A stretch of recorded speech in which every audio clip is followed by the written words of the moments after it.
Never mind. So for some time I've wanted to tell you really the story of how I came to be here and what I'm on about.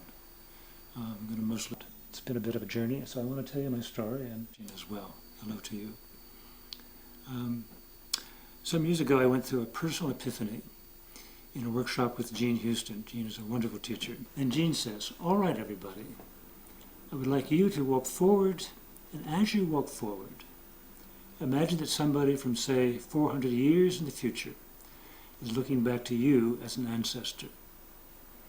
And with that, I burst out crying, as did about half the group. And for me, it was because I felt connected to future generations. And in that moment, I shifted from being a pessimistic idealist who knew all the troubles of the world to being a committed optimist. Now, being a committed optimist doesn't mean I'm an optimist. It means I'm committed. I'm committed to doing everything I can to change the direction of our global society so that we actually become a life-sustaining society. And I choose to act as though that is entirely possible and it's up to me. Some years later, oh, that's a really interesting idea. I'm training in something called the natural step.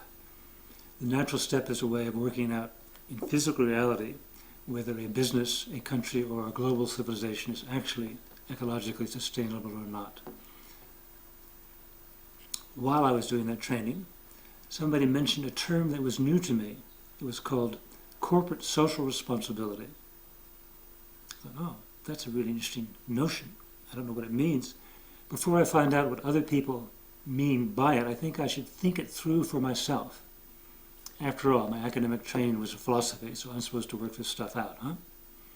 So I gave it a bit of a thought, and I concluded that corporate social responsibility should mean businesses taking responsibility for the well-being of the whole society. They've got the power, they've got the clout, they should do it.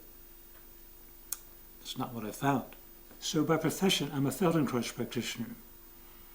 And we Feldenkrais practitioners help people move better. But we do it by making their whole body move better.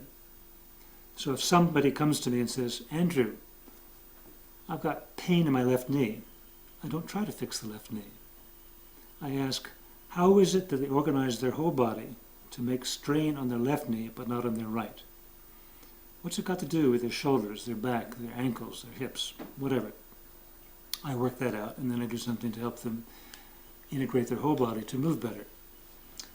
So, by profession, without using that name, for quite a long time, I've been a systems thinker.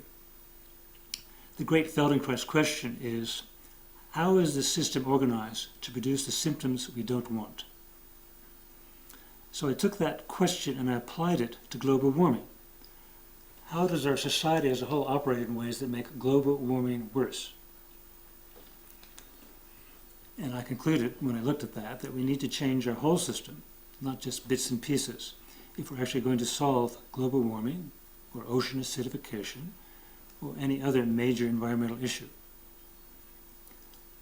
Again, I didn't find people talking about that in a way that was going to penetrate mainstream consciousness.